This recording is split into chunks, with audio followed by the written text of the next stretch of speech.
do these concepts still apply to how we approach healthcare today? Dr. Shad is the founder of Honor Health's culinary medicine program and has spent more than 2 decades helping patients prevent, treat, and even reverse chronic disease by addressing root causes. Sounds like you've kind of from the genesis have been interested in, there's a more well-balanced approach right from the get-go. My whole approach has always been to master the conventional approach and then innovate it. Do you feel like people are just skipping right to this, like, I need to overly optimize? When it's like, yo, man, you just need to like drink more water and sleep. I think a lot of times most of us forget the basics. Yeah. One aspect of the new dietary guidelines that were released, which I really liked, is they called out the impact of processed food. Yeah. If you just had a conventional approach and just thought, well, this person's had it for over 20 years, what much can I do for them? I just have to keep titrating their medication up and up. But we were able to do something in just a few months. That's equally like inspiring and equally frustrating. Longevity is not complicated. It's actually pretty simple. And it really comes down to these key lifestyle inputs that make the biggest difference. Welcome to the Fear No Food podcast, health and nutrition stuff for us normal people.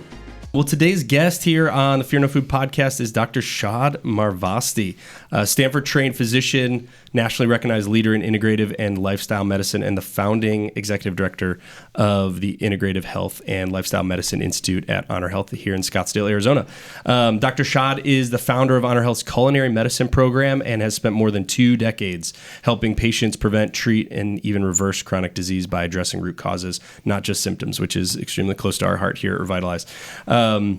He's here today to talk about his brand new book, Longevity Made Simple, which is here and it's beautiful, co-authored by a former U.S. Surgeon General. Fancy, but more up my like man crush alley is forward by Dr. Andrew Weil, which we'll definitely get into that because he is awesome.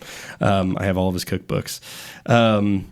The book breaks longevity down into 5 evidence-based pillars. So diet, relationships, exercise, stress, and sleep. So excited to double click into some of those and really just show how simple daily lifestyle choices can influence gene expression, improve metabolic health, and dramatically extend health span without extreme protocols or expensive biohacks. So Dr. Shad, welcome. Thank you very much. Yeah, thank you.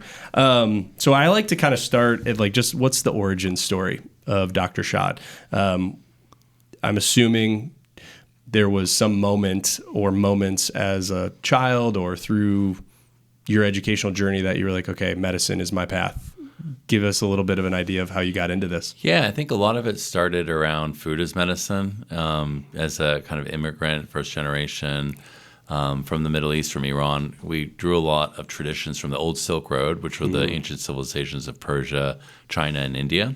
And as you know, there's traditional Chinese medicine, Ayurveda, and there's also old Persian medicine. And a lot of these really have this concept of food as medicine, which has been around thousands of years, not just to that part of the world, but all over the world, right? Yeah. Chances are most people have some kind of home remedy that's been passed down, some kind of cultural tradition. And so for my family, you know, food was not just something that we enjoyed and connected on together, but it was also thought of as a way of nourishing and healing. Yes. And so because of that, you know, I had that concept of even like certain foods are cold-natured or warm-natured, and how do you combine them in a certain way? And these kind of draw from those old Silk Road traditions. And so as I grew up and kind of got interested in the philosophy of medicine, history of medicine, I kept thinking to myself, well, do these concepts still apply to how we approach healthcare today? And do they? And yes, the short answer is yes, All right. Absolutely. However, medicine has shifted in a way where we focus a lot on medications or surgery, and we don't really look at the role of food as medicine. And so early on in undergraduate, I started to, you know, do research on the history of medicine and learn about why is there such a thing called alternative medicine. I came across books by Dr. Andrew Weil, who, you know, was writing about this intersection between, you know, this whole person approach and understanding alternatives, where do they fit in? And I always question, why is there such a thing as alternative medicine? Why isn't it just medicine? Whatever works and also whatever helps to support our body's ability to heal itself, like nourishing food. How do you know, why not incorporate that into how we approach things? So I was, you know, privileged, you know, to have great mentors. As an undergrad, I asked these questions. I did research at Stanford where they had a complementary alternative medicine program at that time, which was one of 10 sites from the Office of Alternative Medicine from the National Institutes of Health, which is the beginning points of doing research on the conventional side of looking at these questions. Now we have a National Center for Complementary and Integrative Health, and this whole idea of whole person health has really come full circle. But then I had the privilege of going to medical school at the University of Arizona and working directly with Dr. Weil. And so he's been my mentor since then. Wow, so jealous. That's so cool. So my whole approach has always been to master the conventional approach and then innovate it with this, broader perspective. So that's really interesting to me because I feel like some of the folks that we've had on the podcast or we've connected with, they get to this point where they get to like, I'm traditionally trained in this allopathic or a Western medicine approach, then become extremely disenfranchised and then swing the other way. But it sounds like you've kind of from the genesis have been interested in, hey, there's a more well-balanced approach right from the get-go. Absolutely. And for me, my real goal, I was considering naturopathy and other kind of, training modalities, right? Like Chinese medicine. Mm-hmm. But I ultimately decided to get an MD because I wanted to innovate and change the system as we know it. I wanted to follow the path that, Dr. Weil had kind of started and trailblazed for us to really be able to kind of innovate and expand conventional. And that's why I love integrative medicine, because I see it as the best of both worlds. So walk me through, because there's a lot of there's naturopathy, there's integrative medicine, there's functional medicine. Yeah. Can you give us a layman's breakdown Sure. of those things? Because I think, at least out here in Arizona, I think we have a lot of options, but you think of other parts of the country, I talked to my mom and she's like, what was that? And you could tell she's taking notes, you said integrative medicine? Yeah. What is that? Yeah. So can you give us an idea of what that is? So there's chiropractors, so I'll kind of start with that. So there's osteopaths or DOs and chiropractors, and they actually both started within 200 miles and basically 10 years of each other in Iowa. Palmer? That's right, back in the late 1800s, right, 1890s or so. Chiropractic ended up continuing with manual medicine manipulation, and osteopaths still have that as part of their training, but they really became more conventionally focused like the MDs. And then naturopaths at that time, actually in the 1890s, 1900s, 1/5 of all practitioners in the United States were either eclectics or homeopaths. And the eclectics later became naturopaths. Okay. So they have this philosophy of basically first we want to start with the body's healing potential and really focusing on that. And so they've developed programs now. They're 4-year naturopathic medical schools. A lot of similar basic science stuff to a medical school MD curriculum, but then they really focus in on all the different holistic modalities from herbal medicines to, other traditional healing approaches. Now, integrative medicine is someone who's done an MD or a DO, done a traditional residency after medical school, so like internal medicine, family medicine, gastroenterology, whatever.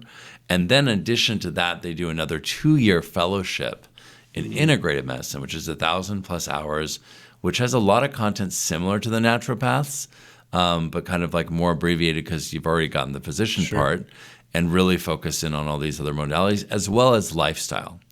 Then there's lifestyle medicine, which is basically focusing, I like to think about it as a more of a subset that's really focused in, a subset of kind of integrative, which is really focusing on 6 pillars of lifestyle.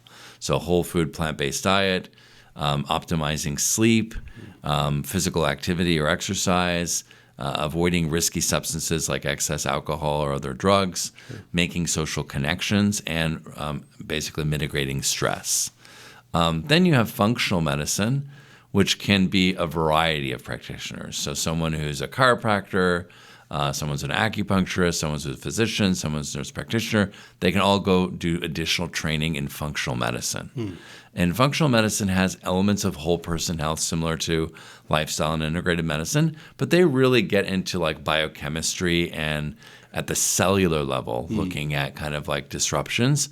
And I would say that for the vast majority of the chronic diseases of our time, like diabetes, heart disease, cancer, which basically account for 7 out of every 10 deaths and 70% of all healthcare expenditures, integrative and lifestyle medicine is really going to be where you want to go. Yeah. Functional, I think, takes some similar approaches, but then they kind of have more expensive testing kind of getting into. So they're really good at solving medical mysteries, like someone who I had Lyme disease, or I think I was exposed to mold, or I have chronic fatigue syndrome, or I have POTS, or Ehlers-Danlos, and just things that we, integrative lifestyle can do a lot, but there may be more deeper testing that needs to be done to find out exactly what's going on. Sure. And I think they can be really helpful in those settings. Do you feel like, I guess it's a leading question, Your Honor, but like, do you feel like people are just skipping right to this, like, I need to overly optimize and drill down on the, the cellular level, when it's like, yo, man, you just need to like drink more water and sleep Exactly. better. I think a lot of times most of us forget the basics. Yeah. And that's one of the reasons why I wrote this book, is that, longevity is not complicated. It's actually pretty simple. And it really comes down to these key, lifestyle inputs that make the biggest difference. If you're listening to this podcast or watching it on YouTube, I want you to know that it is not free. Well, you're watching it for free or listening to it for free, but we have a gentleman's agreement here at the Fear No Food podcast. We put a lot of work into this podcast, and all we would ask in return is that you like and subscribe on whatever podcast player that you're listening on, or if you're watching on YouTube, go ahead and subscribe. There's no way that I'm going to be able to check to see if you did. That's why it's the gentleman's agreement. Really appreciate if you took the moment to click that link and subscribe. So the dress code, you call it, which I thought was, I liked it. Easy to remember, obviously. Yes. Walk us through the dress code. So DRESS stands for diet, relationships, exercise, stress, and sleep. So the concept here is that for these chronic diseases, again, as I mentioned, heart disease, diabetes, obesity, cancer, they are not things that we're fated to get. So our genes are not our destiny when it comes to these chronic conditions. I think that's a really important point. People look and say, oh, well, diabetes runs in my family. It's inevitable. I'm going to get it. Heart disease, okay, I'm going to get it. But the reality is that genes only contribute to about 20 to 30% of your risk for getting those conditions and impact for your health and longevity. Versus the lion's share, 70-80% of the contributing factors are what we call the social, behavioral, and lifestyle determinants of health. And we know this now from the science of epigenetics. Most people have heard of genetics, and they know about genes that we inherit from our biological parents, but they don't know about epigenetics, which epi basically means above and beyond our genes.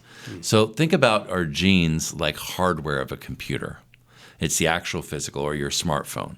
Then there's software that actually helps you to function that, right? And every now and then you have to upgrade your software. Otherwise, the hardware doesn't work as well anymore. Like all these problems pop up, right? Oh, it gets slower, not processing things, glitches, things shut down.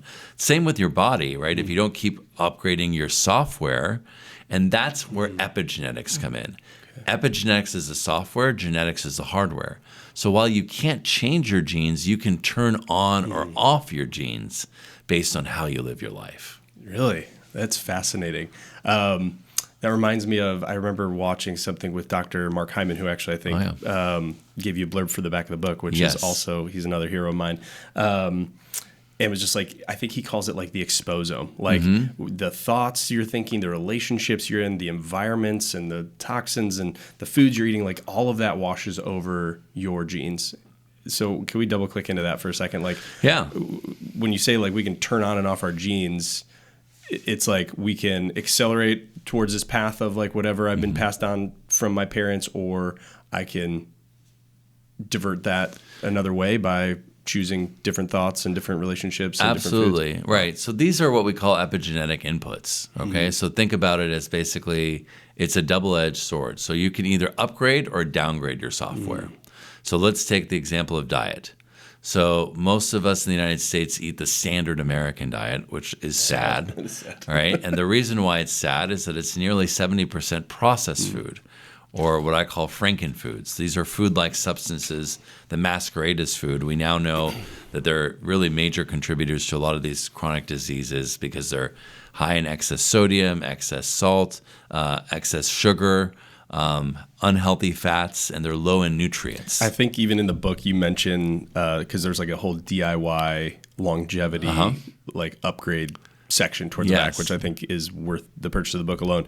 But you mentioned like there's like a 95% correlation in like increased risk of disease or dying of obesity related illness by eating out more than twice a week or something. Which is one of the reasons why one aspect of the new dietary guidelines that were released, which I really liked, is they called out the impact of processed food. Yeah.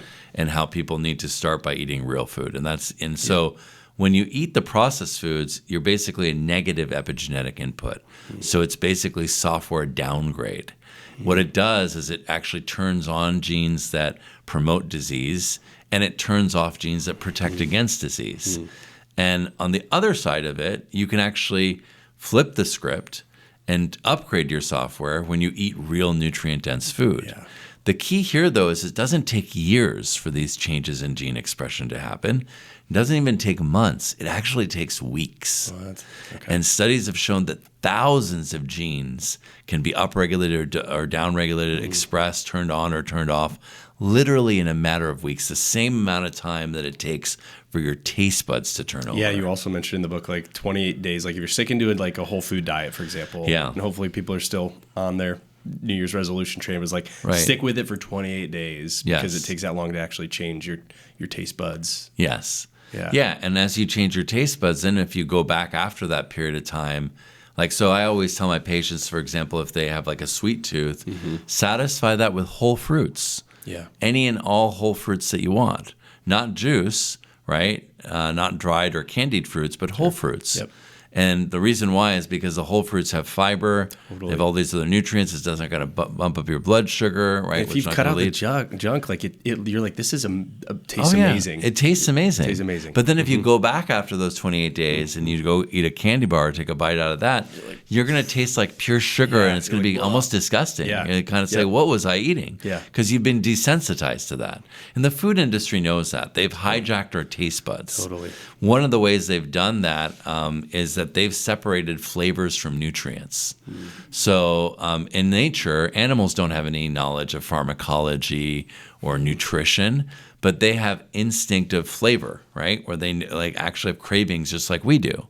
And they crave certain foods and certain flavors. And they know when they get a flavor, they're getting a nutrient, because in nature, every flavor is connected with a nutrient. Yeah.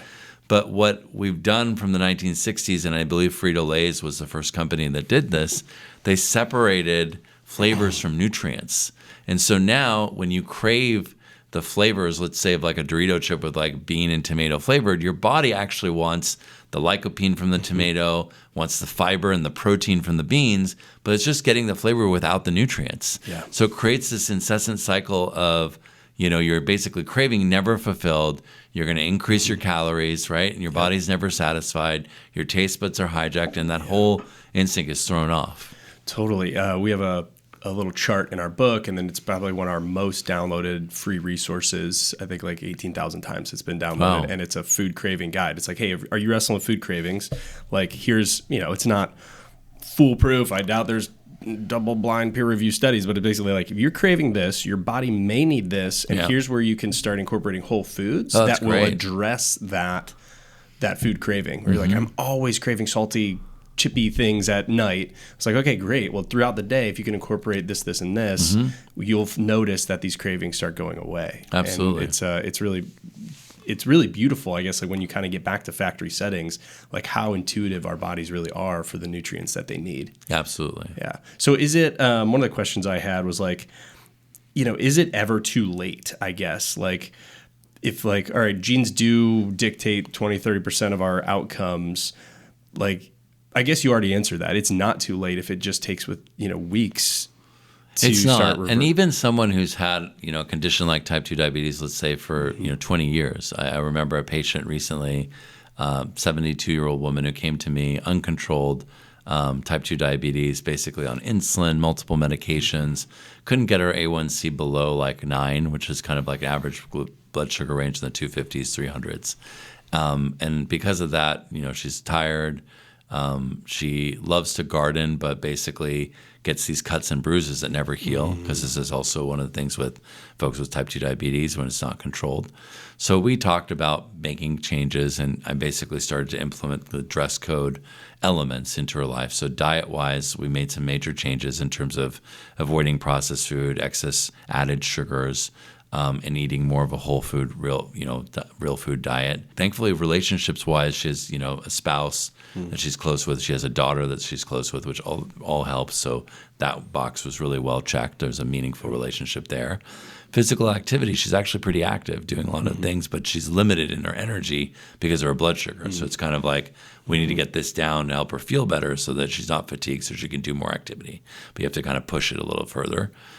Stress-wise, it was just kind of stressing over her family, her own sugar and everything. Again, just kind of taking perspective on knowing that you could actually do something. We don't have to keep raising your insulin, but we can actually make changes. Wow. And then optimizing her sleep was pretty good. She did pretty good with the sleep part. So, we actually were able to, in about 3 or 4 months of regular monitoring, and this is where I also use technology like continuous glucose monitor, where you get that real-time information feedback that helps to make those changes, where you can actually make the connection between what you eat, your activity level, and your blood sugar, which is really critical in type 2 diabetes. And so we were able to actually get our blood sugar down after 3.5 months, A1C to basically in the pre-diabetes range. Right. And in that process, we also cut out 40% of her medication. Yes. And now the most important thing is she's lost weight, she feels more energetic, and she's so excited because when she goes into the garden, her cuts and bruises heal miraculously within a day or two. And she said that was not happening since I started gardening over 20 years ago. And I started getting the diagnosis of diabetes. So now I can actually do that and I don't have to worry about it. So it's like, and so that's someone where if you just had a conventional approach and just thought, well, this person's had it for over 20 years, they're in their 70s, what much can I do for them? I just have to keep titrating their medication up and up, and I can't really do anything. Yeah. But we were able to do something in just a few months. Beautiful. That's equally inspiring and equally frustrating sometimes when I think about the current state of most practitioners. This current state of just, I often say we don't have a healthcare system, we have a sick care system. Yeah. We have a reactive disease management system where we wait until people get sick and we're not really using these core epigenetic inputs that we have that we know work. Is that just structurally? Just the system doesn't really allow for the time or the billing? We're just disincentivized systemically, or is it the training's not there? And I'm sure it's more complex, but is there a solve? All those are some key points. So one component is the fact that we don't have the training. One component is that it's a fee-for-service base, and so basically I get more reimbursed to find a wart to freeze off on your skin than I do to counsel you on exercise and diet. So the procedures get paid more, right? So the reimbursement component is a big one. The other part of it, though, is education, right? Even though diet, as an example, is the number one risk factor for premature preventable disease worldwide, doctors only get an average of 19 hours of nutrition education across all 4 years of medical school. So that's where the fields of lifestyle medicine, integrative medicine, functional medicine become important to actually incorporate that into medical school education, which is one of the passions of my life. And I've been working, in academic medicine over the last 14 years to really redesign it to include these approaches so that future physicians are not only open to this approach, but also have some of the tools that they need to engage their patients on those levels. Yeah, that's super inspiring, because I do think that there are some great practitioners out there, but they're fighting the battle day to day. You're sitting at a very unique place where you're informing policy and educational policy and also still practicing, which is pretty unique. Yes, I'm very blessed to be able to do that. So, that's been a big area of focus on the academic medicine side. And then now at Honor Health, really being able to translate that into an actual health system. Yeah, talk to us about that, because I've been very inspired by Honor Health and what. Oh yeah, Honor Health's incredible. I mean, we have visionary, tried and true leadership by Todd Laporte. Our mission is to enhance the health and well-being of the communities that we serve. So beyond being the destination for excellent acute care when you're sick in a hospital setting or in urgent care, we also want to be able to actually contribute to the well-being of the community. Wow. And that's why Honor Health is the main sponsor for the Blue Zones Community Project in Scottsdale. And Blue Zones are obviously places where people live healthier for longer. And so being able to kind of reimagine the community dynamics to make the healthy path the easy path. Unfortunately, in the United States, the chronic disease path is the easy path, right? And so we have to kind of realign incentives, right, to make things healthier. And so one of the things we're doing at Honor Health is we've created this Whole Health Institute, which basically is, on par with our other institutes like Neurosciences Institute, Cardiovascular Institute, and really it's looking at basically these approaches to make them actually accessible to a large portion of the population through integrated medicine consultations with insurance, through, we're building a whole site with a medical fitness program, which will actually have, it's like a gym plus, with exercise physiologists and trainers to help with making those lifestyle changes, developing a longevity executive program, building a teaching kitchen, and a whole culinary medicine program with a chef educator, and basically how to use food as medicine,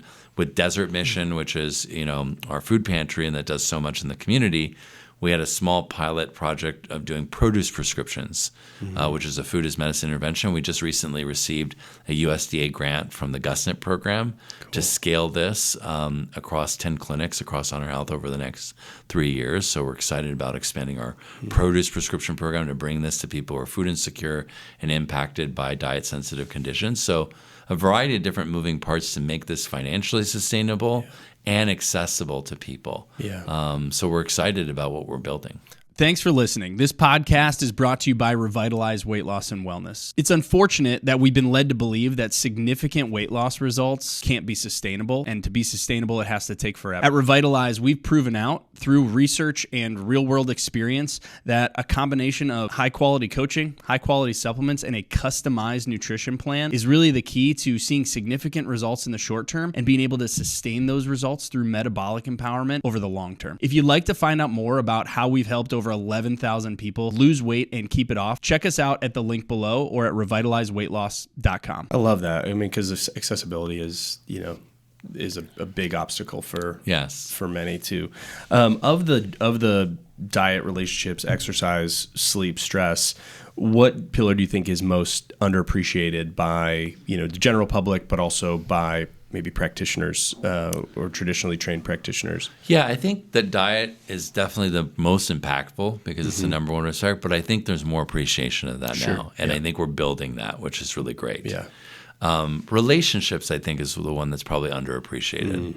There was a big study from Harvard and a number of other studies, but this one in particular was very impactful, where they looked at graduates over the course of over 50 years, and they basically found that the single best predictor of health and happiness in later life was not your cholesterol level, not how much money on your bank account or how famous you were, but basically... Those are the three things I worry about most in my life. I bet you are, yeah, right. We just talked about this last week. I'm like, my cholesterol is too high. Yeah. But they actually found that the key predictor, even better than your cholesterol level, was actually whether or not you had an authentic, meaningful relationship in your life. And this could be a romantic relationship, or it could be just close friends, right? Places where you can be vulnerable and have that trust and that connection. In Okinawa, Japan, of blue zones, we call them moais. They have groups of folks who are basically connected as family friends from like a young age, and then they have that through life. They get together regularly. They share joys. They share pain. They share, tragedies, whatever is going through. They're there for each other. In later life, if someone has a health crisis, they pool their resources financially to support each other. Right? So that's a meaningful, authentic relationship. And that is actually a positive epigenetic input. On the other side of it, the negative side, we now know that loneliness is a negative epigenetic input, right? That can downgrade your software. We found that out during the pandemic, right? Yeah, I think I'm just quoting some thing I heard from some guy, right? But it was like that the loneliness is like the new smoking. Or the new sitting. If sitting was the new smoking, loneliness is the new sitting. Correct. Yeah. And our previous Surgeon General even did a whole warning around that, right? And social isolation and things. And social media is not the answer. It actually sometimes can worsen the problem. That feels overwhelming. Not to me personally, but I see like just in my neighborhood, it's like you drive in, you close the garage, you never say hi to your neighbors. Like we've been very blessed. We have a great community, but I used to live in the Dominican Republic. I lived there for 5 years, and it's very much like a front porch culture. Like you're kind of like, dude, we got to get people out of my house. Like quit yelling through the windows. Like you can't just stop over anytime you want and stay for 4 hours. But there's something really beautiful about that when you juxtapose that to like we moved back to the States in 2017 after 5 years there, and it was like a culture shock of like, all right, we're all in this thing, and nobody talks to each other. We talk to each other at the gym. I like the way you shared that, because I also think about it's like porch neighborhoods versus garage neighborhoods. Yeah, exactly. Right? With porches, people are outside. You're going to see each other. You're going to talk to each other. Garage, you just pull in, close the door, and nobody knows anyone. Right. Because these are the waters that we swim in here at Revitalize, and we kind of spend a lot of time on food and nutrition. What dietary mistakes do you see people making in the name of like health or longevity that concerns you or we need to be more aware of? One is recognizing the difference between real food versus processed food. And so I always start with that before we go into, are you plant-based? Are you this? Are you that? Like, let's start with by eating real food. Yeah. And then once you kind of get past that, then you can kind of look at, okay, what percentage is coming from plant foods? And obviously, we know there's a lot of data that supports eating whole plant foods, whole vegetables, whole fruits. And then, again, there's various versions of meat that are processed versus unprocessed, right? There's meat that's pasture-raised and grass-fed. A lot of the meat we have access to, and meat and dairy, unfortunately, is very highly processed. That becomes problematic. Adding those to your diet is not necessarily better. So kind of getting into those nuances. But I think the biggest thing, again, nearly 70% of the diet being these processed foods, that's a big first step. And because someone could say that, hey, I'm a vegetarian and I'm trying to do healthy, but you're like a junk food vegetarian. You're eating like French fries and like potato ketchup chips. and like potato chips. Totally. It's like, well, that's not even, you might as well go eat the burger if you're going to do that. Yeah, my partner, Dr. Abood, here, he suffered a heart attack at 49 on the tennis court. Was relatively a healthy looking individual, and went full vegan, vegetarian. Ran a marathon 2 weeks after having had this heart attack, and really kind of overhauled his health. But like the slow drift, and got to a point where he's like, I am just eating like potato chip, like French fry. Like I'm going out to eat with family, and like I'm plant based, so it's just like I'm just getting French fries and like a side salad with dressing, and has now come kind of full circle to be more of like a paleo vegan, if you will, type protocol. But you can quickly get into like, well, I've got this badge. This is what I'm doing. It's like I'm doing keto. It's like, well, that's pretty dirty keto, versus like a really dialed, a clean version of it. Exactly. When we think about these 5 pillars, I think some of the traditional like habit changing wisdom is like, well, don't try to overhaul it all at once. And I think there's some validity to that. I would like to hear your thoughts. But like, if somebody were to start small, where do you think, how do you kind of audit where I need to start? What's like the biggest constraint to my health? And then is there actually is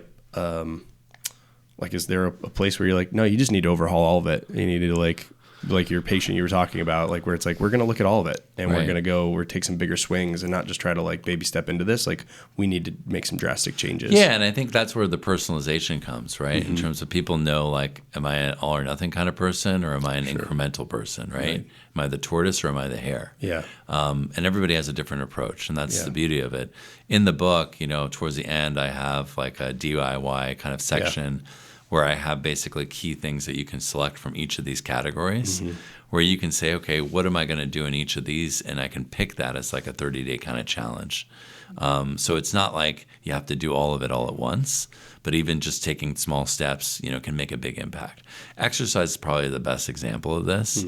A lot of data now showing that just a 15-minute walk, it has so many health benefits that just research that recently came out. Before that, we knew 20, 25 minutes, can basically cut your risk of any cause of death by like almost 30%, which is just ridiculous if you think about it. So ridiculous. Because most people think like I have to be like a CrossFit athlete, but actually the most benefit you get is actually in that initial stage of going from being completely sedentary and inactive to doing something. You actually get the most impact. The newbie gains. Yeah. And there's a lot actually that happens with that. And, another one of those is that you talked about sitting, for example.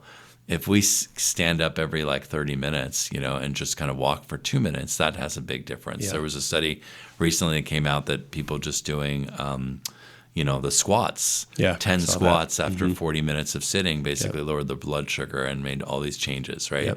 So I think, recognizing the fact that even just a little bit goes a long way. But this I feel like it's like disruptive a little bit, because there is a whole industry built around, well, it has to be complex Yeah. and intense and like there's Expensive and Yeah. like all of this stuff where it's like I write a weekly email, usually goes out 3 to 4 times a week depending on how inspired I am, but it ends up I'm just like, we still get people opening and responding, but I'm like, guys, it's the same stuff. It's Yeah. like sleep 8 hours, Yeah.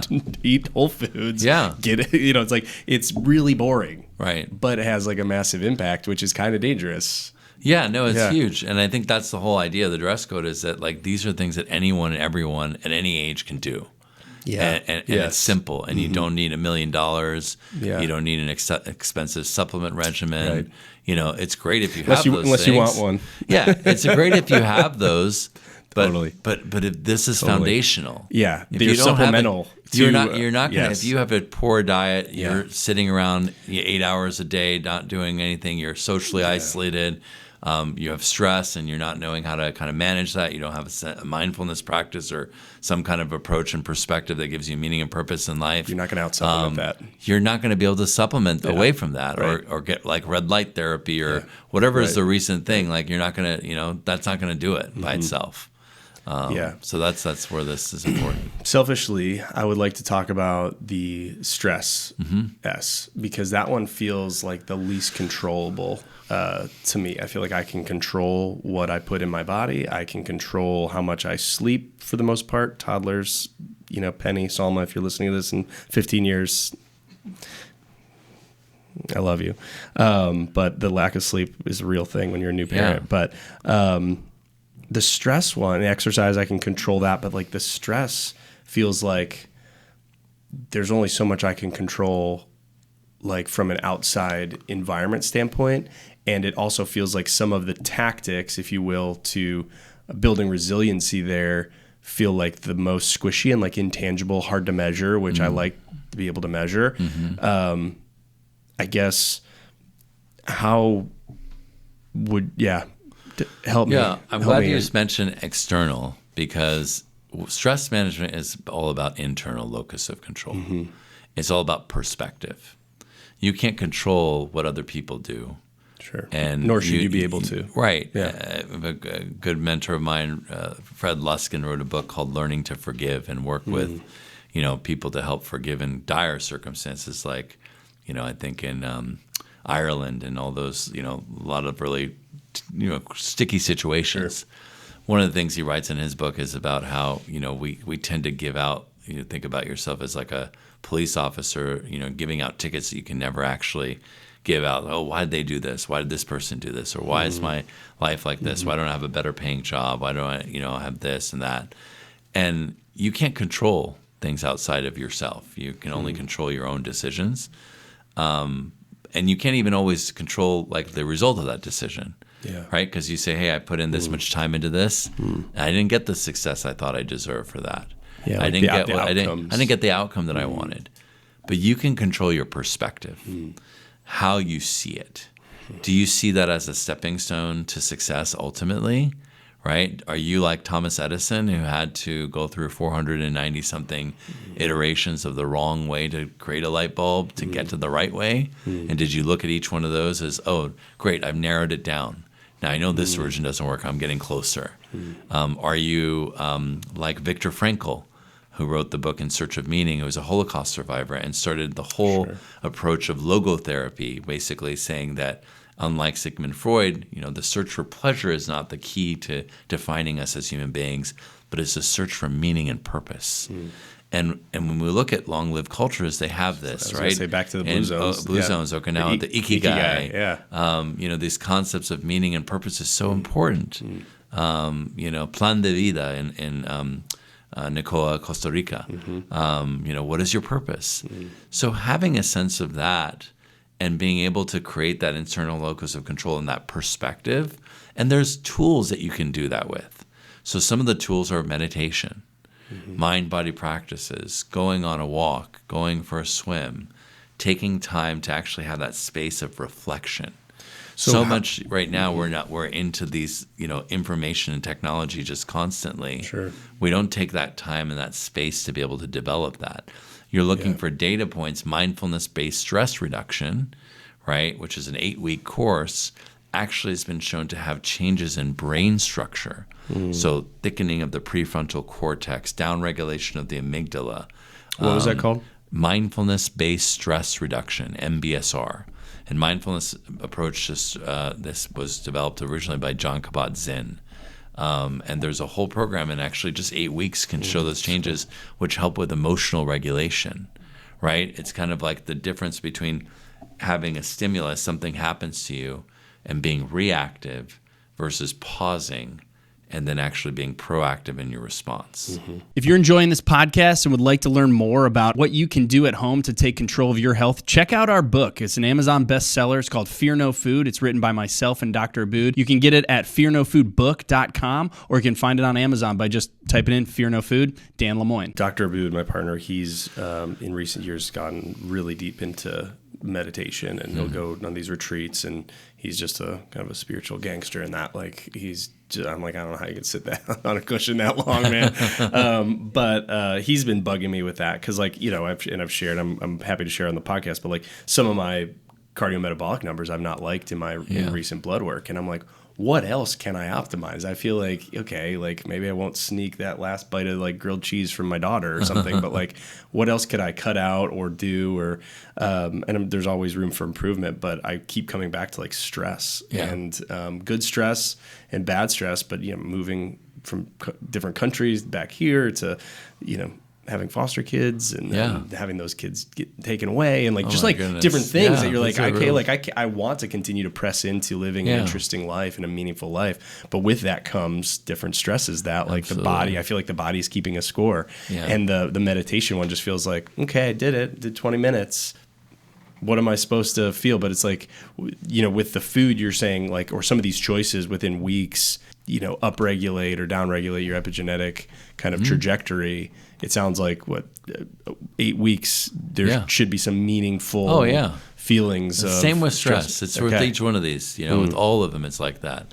And sometimes there's trauma that needs to be worked through, right? You can't just shove it deep. You can't just shove it deep, unfortunately. You have to, things like EMDR or cognitive behavioral therapy. Dr. Abood's like, man, you need to do some EMDR. These are really important, right? Because you need to process. And again, that's what allows to get you the perspective that you need.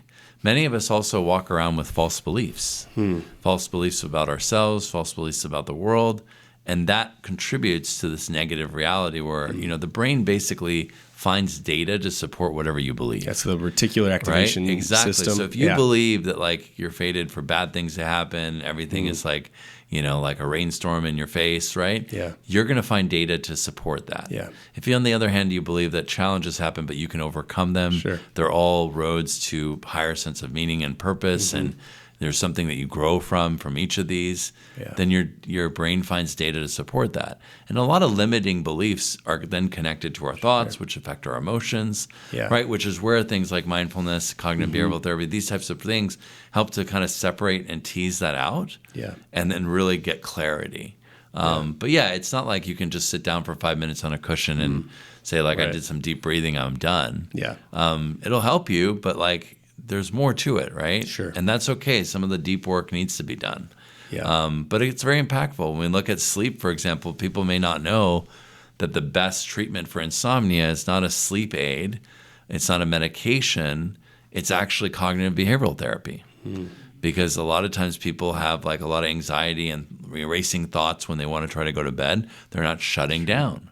So actually shifting that perspective actually makes, for a big impactful sleep. And there's obviously sleep hygiene and waking up and sleeping, at the same time and all that, which is very important and foundational. But you may not think that, but that's, these are things that, where it's important to recognize the connections. Does stress actually like accelerate aging and does stress actually like impact chronic disease? Yes, it's basically in the book I talk about chronic aging and inflammaging. Chronic inflammation. It's like a basically low grade fire that basically continues to kind of wear at you over time. And so being able to kind of address that is really important, right? Short term stress can be really useful to prepare for a presentation, get to a deadline. But when it becomes chronic and it becomes insidious, and then it contributes to those negative beliefs and, kind of looking at everything as glass empty and all that, it just kind of starts to wear on you over time. Sure. But in the book, I also talk about, healthy ways of building resilience physically and mentally, things like cold plunges, sauna therapy. These actually have a lot of evidence behind them, and you might think it's not intuitive in the same way as like exercise raises your heart rate, raises your blood pressure, but then, and when you're acutely active, but then for a couple days afterwards, your blood pressure slows down, the stress hormones come down. Same as with like sauna or like a cold plunge, right? These all, like the stressing in a healthy way, actually builds resilience and strength in your body and your mind. I love it. I've been doing a lot of sauna since I've That's great. got my bad blood work. Yeah, like no, that's great. cardio protective. Stay hydrated and do that. It's great. I'm glad that you said that, because I think it can be quickly become a giant money pit of different things that are out there from a longevity perspective, I think my take on a lot of when people are like, well, what are your thoughts on this? I'm like, my thoughts are, cold plunge is a great example. Whether or not the research is really there, if you're, I feel like what we've seen is like, if you're doing something that you think is healthy for you, it tends to like ripple into other areas where you start making better decisions about other things too. Right. So like, somebody will argue, well, there's the sauna, this and that. I'm like, hey man, if somebody wants to sauna and they think that that's as long as they're not hurting themselves or going into 250 degree saunas for hours at a time, like the forward momentum will push them towards absolutely. A You're just taking a step makes a big difference. Yeah. And that's again, that's why I think about the dress code in each one of these. If you just take one step. Yeah. Right. And sometimes you may be optimal in one and there's another one that lags behind. Totally. And that's okay. Yeah. But as long as you keep in mind that and you keep coming back to it, right? Because sometimes we take 2 steps forward in something and then 1 step back. Yeah.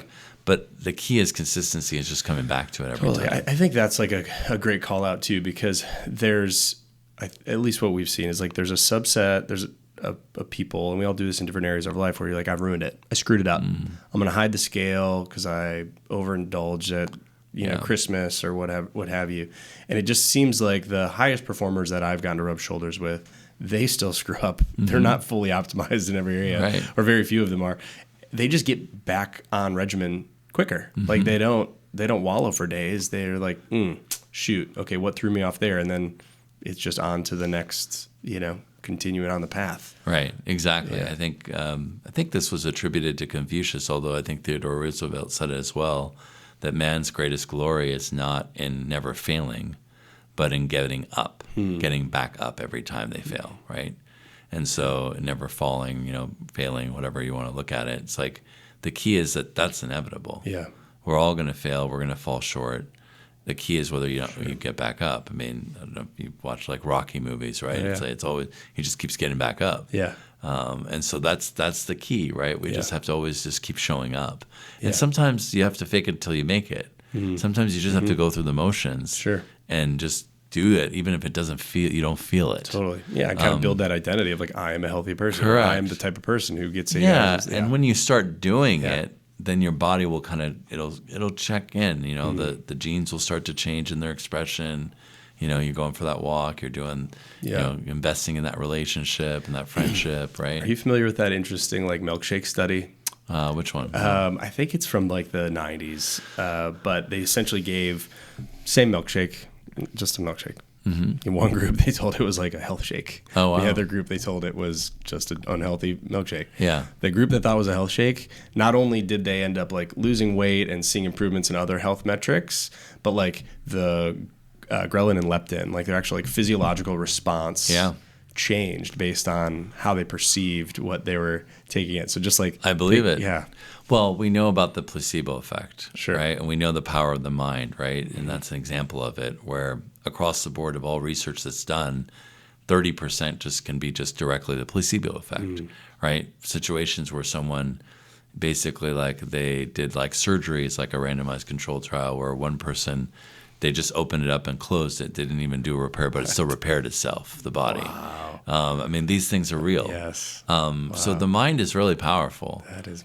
They used to give sugar pills to people. Now we wonder about the ethics of it. But on the other hand, you think about like if it actually helps someone make an impact in a situation where you don't have any other alternative. There's a lot that we're not using in terms of like the ability of the mind to heal.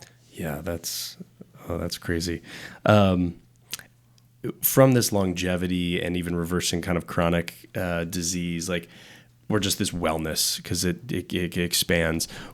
Like, what do you feel like is actually a distraction? Because it sounds like there's a lot of helpful stuff, and the degree of helpful kind of depends on the person, or could depend on the modality or what have you. But is there anything that you're seeing that is like, this is mostly distracting? Well, I think it's like a fixation on like a quick fix, whether it's like the nutrient of the week, or the supplement of the week, or the technology of the week, or something, and feeling like, oh, everything comes down to this. Yeah. There is not an everything comes down to this. Yeah. And that's why it's not the D code, it's the dress code. It's not just your diet, it's your relationships, your exercise, your stress, your sleep. Like all these factors come into play. Yeah. So I think recognizing, kind of take a whole person health approach is really important. Yeah, it's good. I'm in like a forum with other business owners, and like it's like every month there's a couple guys who are just like, they're just on a new peptide, a new thing. Yeah. I'm like, just stick with one thing, guys. Like, just there's like you're switching whatever the new thing is. That's what they're all about that month. Yeah. Yeah. So I think there's that. And then, I think technology is, definitely something that can be really helpful, but it can also be a distraction. So I think, again, definitely can inform us, but as long as it's done in the context of helping to make those changes in these areas. Yeah. Just by itself, it can just be information and noise. And that can be overwhelming as well. One of the things that I find I guess it grinds my gears, and I can only speak for myself, but like there's a couple influencers out there that like 80% of their stuff is pretty solid. But then there's like a lot of stuff that I just feel like this is needlessly complex for like at best a marginal gain. It's like, hey, if you're using electrolytes, make sure you're not mixing it with like a metal spoon, or, you have to find a wooden spoon. It's like, who has like a wooden spoon that fits in there? Like, I don't know, like I'm just going to mix it, but it's like, well, does that really, it's like we almost like with the more complexity we add to it, the more clickable it is, the more expensive it can be. I don't know. It's like the old adage, the best is ever the enemy of the good. Yeah. Right? Yeah. Where you're just kind of this perfectionist, right? It's like certain things I can't control. Right. And if I just get fixated on it, then it's like really, really difficult. And it creates a neuroses. Sure. Right? Where then it can really become debilitating. Yeah. Versus just saying, okay, look, I'm going to do the best I can, and then have a positive mindset. Go back to your milkshake example. Like they were all getting like sugary milkshakes. Right? You didn't change like what they were getting, but one of them, one group lost weight and were healthier. So all you did was change the mindset. Yep. So, okay, again, I want to try to avoid microplastics. I want to avoid like the aluminum in my cooking. But if I'm constantly obsessed with that all the time and I'm in fear mode, my brain is going to also create that, and it's going to lead to disease and illness and unhappiness. Yeah, I tend to be probably err on that side of like obsessive, or maybe even compulsive, where it's like I find I've gotten to a point in my own wellness journey in the last like maybe I would say like 3 years where I'm like, you know what, like I can't worry about does this have microplastics in it, and is it this, and oh my gosh, well I used the plastic bag from Sprouts and this is probably going to end up in the stomach of like a sea turtle. Like literally this is where my mind goes. Like, the whole world is broken, and you can just kind of start to feel like, oh my gosh, and you just have to get to be like reset, where it's like, you know what, it's okay if like I'm happen to drink water out of a plastic bottle once in a while. Exactly. When you mentioned technology, one of the questions that I had was like, how can some like a listener or a patient really advocate for themselves within the current health system? And like with also a small caveat being, I feel like it also has to be probably Well, is it annoying also when somebody comes in being like, here, ChatGPT told me this. Let me tell you how to do your job, doc. Definitely. Like, so technology being a beautiful tool that we all have access to or more democratized access to, but that could also probably get in the way of advocating for yourself. I think in general, I'd rather have patients read about things and come in prepared. Okay. Because at least that they're taking a proactive approach to their health. They're not just passively waiting for me to give them everything. And so they're actually thinking and they're going to ask the questions. And that means they've gone through contemplation phase in terms of stages of behavior change. And they're actually starting to like move towards action. Yeah. So in that sense, even though it's challenging, sometimes they might have, I'm there to kind of dispel, myths and things like that. I prefer that rather than just kind of come in cold and like, I don't know if there's a real effort that's being made. Would you say most practitioners are like that, or you think you're unique in being like? I think people who've done the training, integrative medicine, lifestyle medicine, functional medicine, are definitely like that. Okay. And then I think there's probably a subset of others who haven't done that, who still have that mindset. Okay. Would you say that finding a practitioner who has some integrative training is probably the best way to advocate for yourself? I think finding someone who has lifestyle medicine, integrative medicine, or functional medicine training, you're really doing great. I would definitely look for that, because I think it means a lot because you have that approach and you have that bent. In the book, I talk about all of those fields towards the end. And I also have, in that chapter, I talk about key lab tests that everybody needs to ask for, key questions that you need to ask in order to get the right diagnosis and right approach to what you're dealing with. And so those are important things that you want to do. If listeners could only do like one change in the next 30 days to improve their long-term health, what would you typically recommend? Number one thing I think, which everyone's impacted by, is just stop eating processed food. Know the difference between real food and processed food. Ingredients that you can't pronounce, can't understand, prepackaged food, fast food. These are all processed foods. One, I think, clarification I would like there, because I've found myself I've had to recalibrate recently where you grab like the protein bar that's like looks healthy. It's got the matte finish. You buy it at Sprouts. It's protein. Yeah. But then I'm really looking over like chicory root fiber and other things I can't pronounce and different isolates. Yeah. Like I'm like, technically this is still processed, but it's really convenient to like have on the go. Thoughts on those? I mean, would you categorize that as processed as well? I would, because I prefer you just get a handful of nuts and seeds. Yeah. And dates. Yeah, which is what I switched to. Which is the best. That's right? the Middle East coming out in it is. It is. Yeah, it's just a variety. Yeah, well, those are great. Yeah. I mean, they've done studies with dates and people with prediabetes and diabetes, and actually their blood sugar improved, even though it's super sugar, because it's super fibrous. Right. So a variety of like, tree nuts like almonds, walnuts, pecans, pistachios, sunflower seeds, pumpkin seeds. Should be your go-to kind of, that should be your quote-unquote protein bar. Nice. Is having all that together and just going for it. Yep. Whole fruit. These are the things that I think people feel like, oh, it's really simple. Is that going to give me enough of my macros and this and that? It's like, don't overthink it. Yeah. It'll give you what you need. Yeah. And you'll feel good. Yeah. That's I think that's simplifying it. Yeah, I love that. Yeah. Good answer. If I'm judging it, I'm like, gotta cut out the process stuff. Yeah. Aside from finding the book on Amazon, So Longevity Made Simple, where else can we find out about your work? I know you've got some TED Talks out there. Is there a website or are you on social media? Yeah. If you go to my website, drshad.com, spelt out, you'll see a lot of different media stories I've done in this area, as well as links to different areas where you can buy the book. As you mentioned earlier, we've got some really great reviews. Obviously, Dr. Mark Hyman, Dr. Dean Ornish, Dan Buettner, founder of the Blue Zones. Yep. We've got the president of the American College of Lifestyle Medicine, Lake Nona Impact Forum, as well as the Global Wellness Institute. So some really great endorsements and support from folks, and obviously the foreword from Dr. Andrew Weil. Yeah, very cool. Well, thank you again for coming on. This was my pleasure. I'm honored. Thank you very much. Cool. Great.